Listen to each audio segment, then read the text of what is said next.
जेमा के साथ घपाघप करने के लिए क्या करता है, ये हम इस वीडियो में आगे देखेंगे। हेलो दोस्तों, स्वागत है हमारे नए वीडियो में। आज की वीडियो में हम लोग एक रोमांटिक ड्रामा मूवी को एक्सप्लेन करने वाले हैं और इस मूवी का नाम है जेमा बॉवरी, जिसे 2014 में रिलीज किया गया था। तो चलिए इस मूवी को शुरू करते हैं।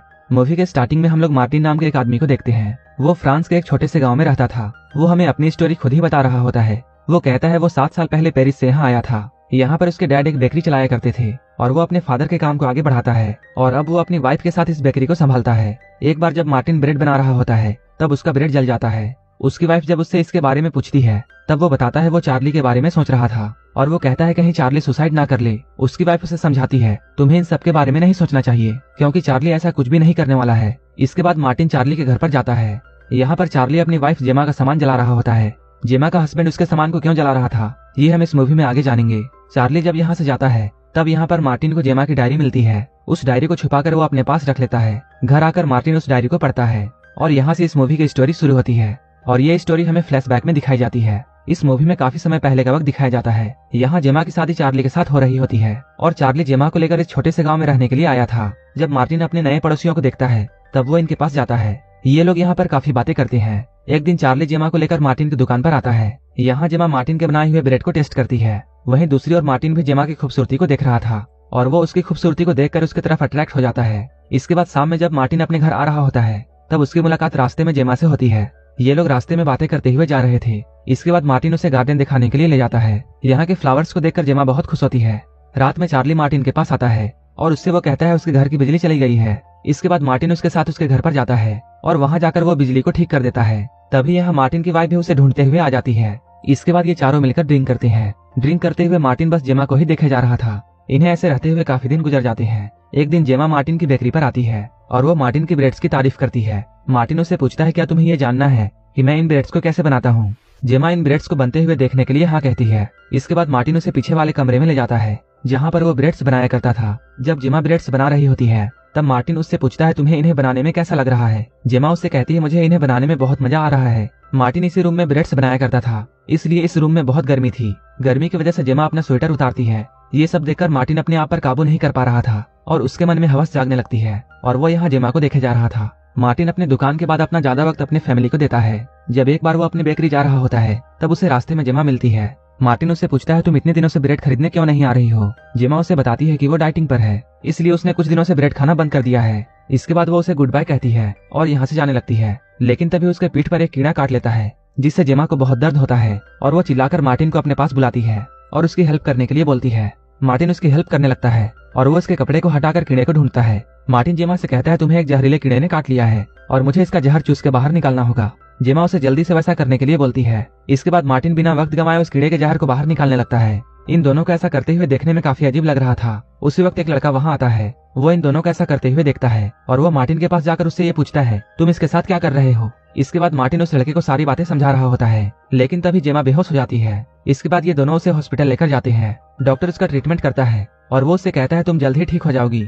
जब ये लोग हॉस्पिटल से घर आ रहे थे तब जेमा मार्टिन के कंधे पर सर रखकर सो जाती है क्योंकि उसे बहुत कमजोरी फील हो रही थी। उसे जेमा का ऐसा करना बहुत अच्छा लगता है। अगले दिन जब मार्टिन अपने शॉप के बाहर खड़ा होता है तब वो जेमा और उस लड़के को बातें करते हुए देखता है। उन दोनों को ऐसे बातें करते हुए देखकर मार्टिन ये मन में सोचता है कि इन दोनों का अफेयर जल्द ही शुरू हो जाएगा। एक बार जब मार्टिन रास्ते में कहीं जा रहा था तब वो जेमा को देखता है जो कि गाड़ी से कहीं जा रही होती है। इसके बाद मार्टिन उसका पीछा करने लगता है। मार्टिन देखता है जेमा उस लड़के के घर पर जा रही थी जिसका नाम हार्व है। मार्टिन उन दोनों को साथ में देखकर बहुत शौक होता है। मार्टिन को पहले ऐसा लगता है जैसे जेमा हार्व के साथ वाइन पीने के लिए गई होगी क्योंकि हार्व ने उसकी मदद की थी, लेकिन असल में जेमा हार्व के साथ घपाघप करने के लिए गई थी। उसी रात मार्टिन जेमा के घर पर डिनर करने के लिए आता है। तभी वो जेमा के गले पर लव बाइट देखता है। इस बाइट के निशान को देखकर मार्टिन समझ जाता है हार्व ने जेमा के साथ पिलन क्रिया कर दिया है। ये देखकर मार्टिन बहुत सैड होता है क्योंकि वो जेमा को बहुत पसंद करता था। अगले दिन मार्टिन हार्व के पास जाता है और वो उससे बातें करता है। हार्व उसे बताता है वो आजकल पढ़ाई में ज्यादा ध्यान नहीं दे रहा है। तब मार्टिन उससे कहता है तुम्हें अपनी गर्लफ्रेंड को यहाँ बुला लेना चाहिए ताकि वो तुम्हारी पढ़ाई में तुम्हारी मदद कर सके।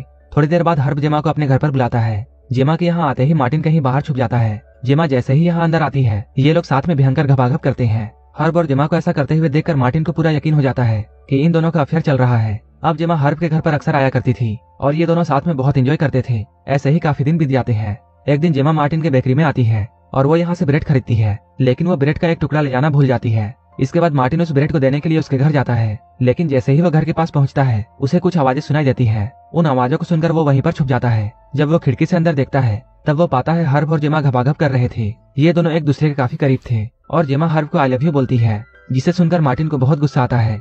अगले दिन फिर से जेमा हर्ब के घर पर जाती है और ये दोनों जबरदस्त पेलन क्रिया करते हैं। ये लोग घपाघप करते हुए इतने खो जाते हैं कि इन लोगों से हर्ब के मॉम की एक कीमती मूर्ति टूट जाती है। ये देखकर जेमा कहती है वो अपने हस्बैंड से कहकर इस मूर्ति को ठीक करवा देगी। जाते हुए जेमा हर्ब को ये बोलती है हम दोनों को यहाँ से भागकर लंदन चले जाना चाहिए। इसके बाद हम लोग देखते हैं जेमा को एक लेटर मिलता है। उस लेटर को पढ़ने के बाद जेमा हर्ब से मिलने के लिए उसके घर पर जाने लगती है। इधर हर्ब की मॉम जब अपने घर पर आती है तब उन्हें उनकी कीमती मूर्ति नहीं मिलती है।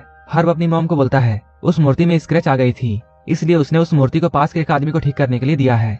वहीं दूसरी ओर जेमा के पास हर्ब का मैसेज आता है जिसमें वो जेमा को ये लिखता है मैं तुम्हारे साथ लंदन नहीं आ सकता हूँ। ये जानकर जेमा बहुत सैड होती है। इसके बाद वो रोते हुए अपने घर चली जाती है। इधर धीरे धीरे चार्ली को जेमा पर शक होने लगता है क्योंकि जेमा अब चार्ली पर ज्यादा ध्यान नहीं दे रही थी। इस बात से चार्ली बहुत अपसेट था और वो गुस्से में कुछ दिनों के लिए लंदन चला जाता है। इसके कुछ दिनों के बाद जेमा से मिलने के लिए उसका एक्स बॉयफ्रेंड आता है और उसके एक्स बॉयफ्रेंड का नाम पैट्रिक था।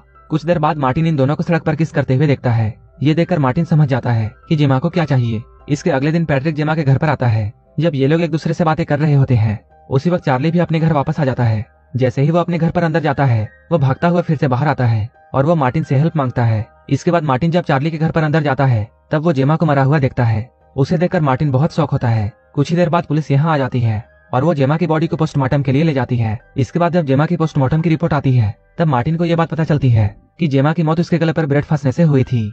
इसके बाद अगले दिन मार्टिन चार्ली को यह बात बताता है, लेकिन चार्ली उससे कहता है जेमा की मौत उसकी वजह से हुई है क्योंकि वो जब घर के अंदर गया था तब उसने पैट्रिक को जेमा के साथ पीछे से घपाघप करते हुए देखा था। उसे देखकर चार्ली को ऐसा लगा जैसे पैट्रिक जेमा के साथ जबरदस्ती कर रहा है, इसलिए वो चार्ली के साथ फाइट करने लगा। जब चार्ली मार्टिन को ये सब बता रहा होता है तब पैट्रिक भी यहाँ आ जाता है और वो इन लोगों को ये बताता है उस वक्त जब हम दोनों अकेले थे तब जेमा ब्रेड खा रही थी और मैं उसके पीछे से उसे किस करने लगा था, जिस वजह से जेमा के गले पर वो ब्रेड फंस गया और मैं जब उस ब्रेड को निकालने की कोशिश कर रहा था तभी वहाँ पर चार्ली आ जाता है और इन दोनों के बीच में कंफ्यूजन की वजह से लड़ाई होने लगती है। ये दोनों लोग आपस में लड़ने में इतनी बिजी हो गए कि इन दोनों को जेमा का जरा भी ख्याल नहीं आया और यहाँ पर जेमा की मौत दम घुटने से हो जाती है। यहीं पर इस मूवी के फ्लैशबैक की कहानी खत्म होती है और यहाँ से हम प्रेजेंट टाइम में देखते हैं जहाँ मार्टिन का बेटा उससे ये कह रहा होता है हमारे घर के पड़ोस में एक रशियन कपल रहने के लिए आई है। ये सुनकर मार्टिन उनके पास जाता है और यहीं पर यह मूवी खत्म हो जाती है। अगर आपको ये मूवी अच्छी लगी हो तो एक लाइक जरूर कर देना और ऐसे ही मूवीज के लिए मेरे चैनल को जरूर सब्सक्राइब कर लेना। तो मिलते हैं हमारे नेक्स्ट वीडियो में।